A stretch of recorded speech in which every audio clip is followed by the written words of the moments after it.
सभी LIS academy के users, दर्शकगण, सभी आप लोगों को मेरा प्यार भरा नमस्कार। आप सभी लोगों का तहे दिल से आभारी हूँ।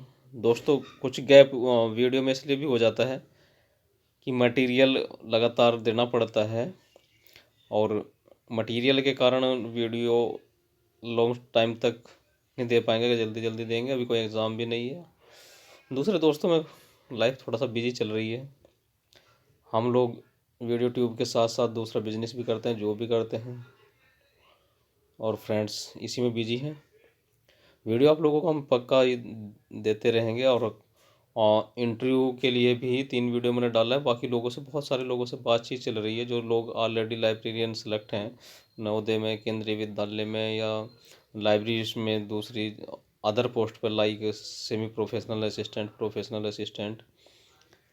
और कोशिश यही है कि आप लोगों का अधिक से अधिक इंटरव्यू दिया जाए, ज़्यादा नहीं तो हंड्रेड्स इंटरव्यू आप लोगों तक मैं पहुंचाने की कोशिश करूंगा, अलग अलग फील्ड के। तो दोस्तों, अगर आपने मेरा चैनल सब्सक्राइब नहीं किया तो प्लीज़ सब्सक्राइब करें और वीडियो की शुरुआत करते हैं। प्रलेखों का भौतिक विशेषताओं के आधार पर विभाजन करके किसके सिद्धांतों पर आधारित होता है? तो ये रंगनाथन के सिद्धांतों पर आधारित है। डॉक्टर रंगनाथन ने सूचना स्रोतों का विभाजन किया है conventional, new conventional, non conventional और मेटा डॉक्यूमेंट के रूप में। डॉक्टर रंगनाथन द्वारा सूचना स्रोतों को कितने भागों में विभाजित किया है? तो दोस्तों 4 भागों में किया है। डॉक्टर रंगनाथन द्वारा सूचना स्रोतों के विभाजन में निम्न में से कौन से न्यू कन्वेंशनल प्रलेख नहीं है? तो दोस्तों ये स्टैंडर्ड्स नहीं है। डॉक्टर रंगनाथन के द्वारा सूचना स्रोतों के विभाजन में कौन से न्यू कन्वेंशनल या परंपरागत प्रलेख हैं? तो यह हमारे स्टैंडर्ड हैं। ऑप्शन डी सही है। प्रलेखों को प्राथमिक द्वितीयक प्रलेख किसके द्वारा विभाजित किया गया? तो दोस्तों यह हंसन के द्वारा विभाजित किया गया है। प्रलेखों को प्राथमिक, द्वितीयक, तृतीयक प्रलेखों के रूप में विभाजित किया जा सकता है। दोस्तों ये रोगन का है। ऐसे प्रलेख जो नवीन ज्ञान को प्रदर्शित करते हैं, यानी इसमें प्रकाशित सूचना पूर्व प्रकाशित नहीं हुई रहती है, वे कहलाते हैं प्राथमिक स्रोत। नेक्स्ट क्वेश्चन है दोस्तों, इनमें से कौन सा सूचना स्रोत प्राथमिक सूचना स्रोतों की श्रेणी में नहीं आता है? तो यह हमारा इंसाइक्लोपीडिया है, ये तृतीय स्रोत कहलाता है। इनमें से कौन सा सूचना स्रोत प्राथमिक सूचना स्रोतों की श्रेणी में आता है? वह हमारे पेटेंट्स हैं। निम्न में से कौन सा सूचना स्रोत द्वितीयक श्रेणी में नहीं आता है? ध्यानपूर्वक देखिए। तो डायरेक्टरीज नहीं आता है, डिक्शनरीज, बिब्लियोग्राफी, इंडेक्सिंग ये आते हैं। इनमें से कौन सा सूचना स्रोत द्वितीयक सूचना श्रेणियों की सेकेंडरी सोर्स ऑफ इंफॉर्मेशन की जो कैटेगरी में आता है, वह है हमारा एब्स्ट्रैक्ट है। इनमें से कौन सा सूचना स्रोत तृतीयक अर्थात territory source of the information की श्रेणी में आता है? वह है इंसाइक्लोपीडियाज। निम्नलिखित में से कौन सा सूचना स्रोत तृतीयक सूचना स्रोतों की श्रेणी में आता है? तो दोस्तों ये गाइड्स टू लिटरेचर है। प्राथमिक सूचना स्रोत जिसमें किसी भी विषय से संबंधित नवीन शोध ज्ञान एक निश्चित अवधि के क्रमिक रूप में प्रकाशित होता, वह कहलाते हैं सामयिक प्रकाशन, पीरियोडिकल्स या जर्नल्स कहलाते हैं। ठीक है फ्रेंड्स, कहीं कहीं धारावाहिक तो उचित शब्द नहीं है, धारावाहिक, सामयिक स्टैंडर्ड शब्द है उसके लिए। और प्रत्येक विषय में समय समय पर सम्मेलन एवं कार्यवाहियों का आयोजन किया जाता है, जो विद्वानों के विचार विमर्श के बाद बेहतर माध्यम है और इससे विद्वानों द्वारा नवीन आलेखों के प्रस्तुत किए जाते हैं। इस पर विचार विमर्श आयोजित किया जाता है, तत्पश्चात इन आलेखों को प्रकाशित किया जाता है। क्या कहलाता है? तो दोस्तों ये सम्मेलन, कार्यवाही या कॉन्फ्रेंस प्रोसीडिंग्स कहलाती हैं। एक कस्ब अर्थात पेटेंट सरकार या शासन और किसी वस्तु अनुसंधानकर्ता आविष्कारता के मध्य एक समझौते का प्रमाण पत्र होता है। क्या होता है? यह पेटेंट होते हैं। भारत में पेटेंट सूचना प्रणाली का कार्यालय कहाँ है? सूचना का इसका जो है पेटेंट का ऑफिस नागपुर में स्थित है। डाटाबेस 2 प्रकार के होते हैं सर दोस्तों, संदर्भ डाटाबेस और स्रोत डाटाबेस।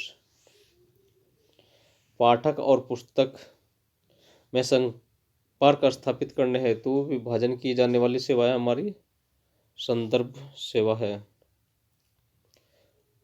व्यक्तिगत सेवा के माध्यम से उपयुक्त पाठक तथा पुस्तक के बीच उपयुक्त समय पर संपर्क स्थापित करना संदर्भ सेवा है। यह कथन किसका है? तो यह डॉक्टर एस.आर. रंगनाथन का कथन है।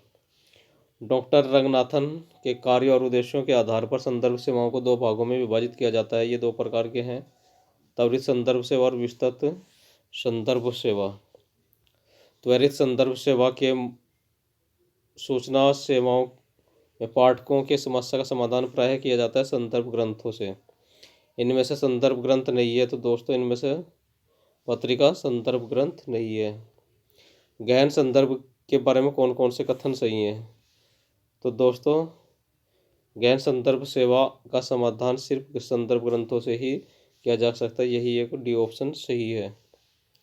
रेफरल सेवा के बारे में कौन सा कथन सही नहीं है? तो संदर्भ सेवा का ही दूसरा नाम रेफरल सेवा है, यह सही नहीं है, अर्थात गलत है। ठीक है फ्रेंड्स, डॉक्यूमेंटेशन शब्द का सर्वप्रथम प्रयोग किसके द्वारा किया गया था? तो ये पॉल आउटलेट के द्वारा किया गया था, ऑप्शन ए ठीक है। पॉल आउटलेट ने प्रलेखन सेवा के विषय में प्रथम पुस्तक ट्रेट डी डॉक्यूमेंटेशन की रचना किस सन में की थी? तो फ्रेंड्स आप लोग कमेंट्स करके बताइएगा किस सन में किया था, ये आप लोगों के लिए छोड़ देते हैं। और वैसे तो 1934 है। एस.सी. ब्रैडफोर्ड की पुस्तक डॉक्यूमेंटेशन किस वर्ष प्रकाशित हुई थी? ये 1948 में प्रकाशित हुई थी। वो पहले विद्वान थे जिसमें प्रलेखन और उसके पुस्तकालय सेवाओं के संबंधों का अध्ययन किया था एस.सी. ब्रैडफोर्ड ने। डॉक्यूमेंटेशन के क्षेत्र में योगदान के लिए प्रतिष्ठित नोबेल शांति पुरस्कार पाने वाले विद्वान हैं हेनरी ला फोंटेन। इनमें से कौन जागरूकता सेवा के अंतर्गत आता है? तो CS करंट अवेयरनेस सर्विस, सामयिक अभिज्ञता तथा SDI चयनित सूचना प्रसार सेवा, ये दोनों आते हैं। पुस्तकालय और सूचना केंद्रों के द्वारा प्रदान किए जाने वाले किस सेवा के द्वारा पाठक को नवीनतम सूचनाओं से संपर्क कराया जाता है? तो दोस्तों यह सामयिक अभिज्ञता सेवा अर्थात CS से कराया जाता है। सामयिक अभिज्ञता सेवा के प्रकार नहीं है, तो दोस्तों प्रलेख डेटाबेस इसका प्रकार नहीं है। सामयिक अभिज्ञता सेवा CS के प्रकार हैं विषय वस्तु सेवा पत्रिका। पुस्तकालयों के द्वारा चयनित पत्रिकाओं के विषय को लेकर सूची मिलकर एक बुलेटिन तैयार किया जाता है जिससे सदस्यों के मध्य वितरित किया जाता है, यह सेवा कहलाती है हमारी विषय वस्तु पत्रक सेवा कहलाती है। पुस्तकालयों द्वारा पत्रिकाओं में प्रकाशित लेखों को संग्रहित किया जाता है या फिर विषय वार वर्गीकृत कर ग्रंथ परक सूचियाँ प्रकाशित की जाती हैं और इन सूचियों की सहायता से सामयिक अभिज्ञता सेवा प्रदान की जाती है। ये सेवा होती है सामयिक अभिज्ञता सूचियों के द्वारा सेवा।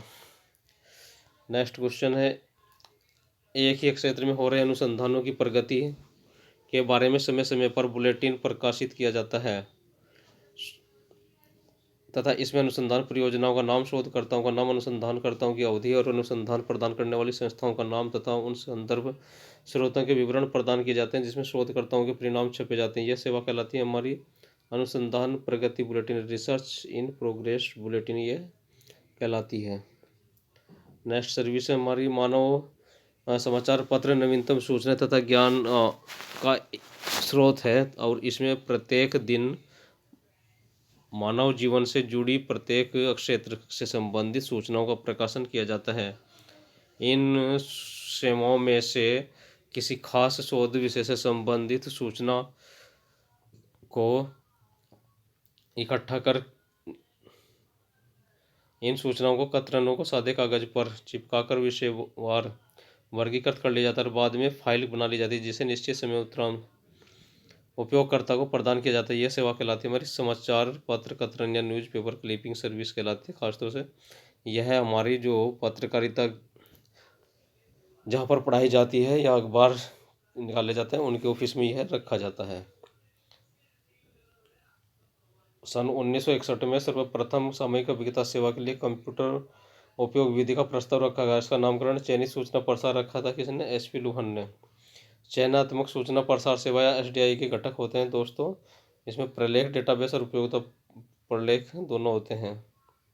चयनात्मक सूचना प्रसार सेवा के बारे में कौन सा कथन सही नहीं है? रोंग कथन कौन सा है दोस्तों? तो इसमें रोंग कथन ये है हमारा, इनमें से उपयोगिता की रुचिकर शब्दों को समाचार पत्रों से लिया जाता है, यह गलत है। चयनात्मक सूचना प्रसार सेवा के चरण में उपयोगिता और प्रलेख प्रोफाइल का मिलान किया जाता है, चयन किया जाता है, अधिसूचना पुनर्निवेशन और प्रतुष्टि की जाती है। इसके अलावा क्या शामिल होता है? संयोजन या मॉडिफिकेशन इसमें हमारा शामिल होता है। अनुक्रमणीकरण और सारकरण सेवा के बारे में कौन सा कथन सही नहीं है? फिर सही नहीं पूछ रहा है, तो दोस्तों रॉन्ग स्टेटमेंट इसमें है हमारा, इस समय में पाठकों को उसके लिए उपयोगी सूचना और लेखों के संपूर्ण पाठक फुल टेक्स्ट प्रदान किए जाते हैं, यह गलत है। सार को मुख्य तौर पर दो भागों में विभाजित किया जाता है, चयनात्मक सूचना सार और निर्देशात्मक सूचना सार।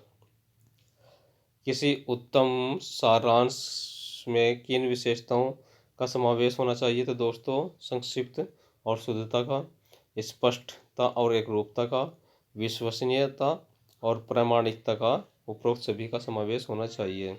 रिप्रोग्राफी का शब्द का अर्थ होता है पुनर्वर्गीकरण, पुनर्वर्गीकरण नहीं, उत्पादन, रीजनरेशन। पाठकों द्वारा कभी कभी मूल प्रलेख को पढ़ने की आवश्यकता महसूस होती है और मांग की जाती है, जिसके परिप्रेक्ष्य में पुस्तकालय इसकी पुनर्उत्पादित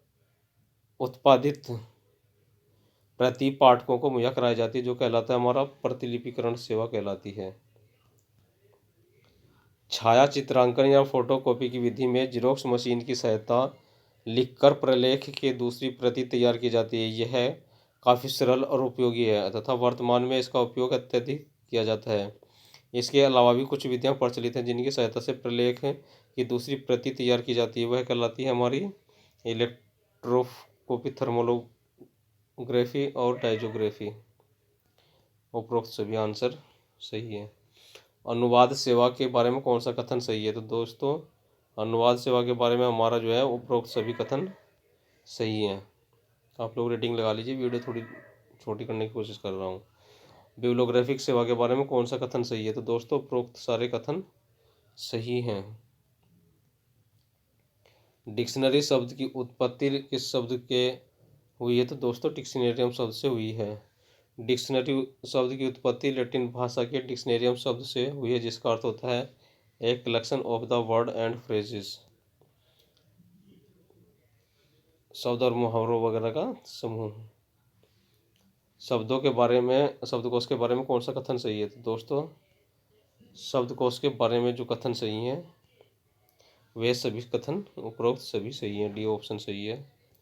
साधारणतः शब्दकोश को विभाजित किया जाता है, तो दोस्तों शब्दकोश कौन कौन से होते हैं? सामान्य शब्दकोश, विशिष्ट विषय और द्विभाषी शब्दकोश। उपरोक्त सभी प्रकार के शब्दकोश होते हैं, इसका ऑप्शन डी है उपरोक्त सभी। तो फ्रेंड्स आपने चैनल सब्सक्राइब नहीं किया तो प्लीज़ लाइक शेयर और सब्सक्राइब कर लीजिए। और दोस्तों आप कमेंट्स करके बताइए कैसी वीडियो लगी है। आप जब तक कमेंट्स नहीं करते तो अच्छा नहीं लगता फ्रेंड्स, और अच्छी लगी तो शेयर लाइक तो आप करेंगे ही करेंगे, ऐसी आशा करता हूँ। तो दोस्तों मिलते हैं अगली वीडियो में, तब तक के लिए आप लोगों को बाय बाय, नमस्कार, सत श्री अकाल।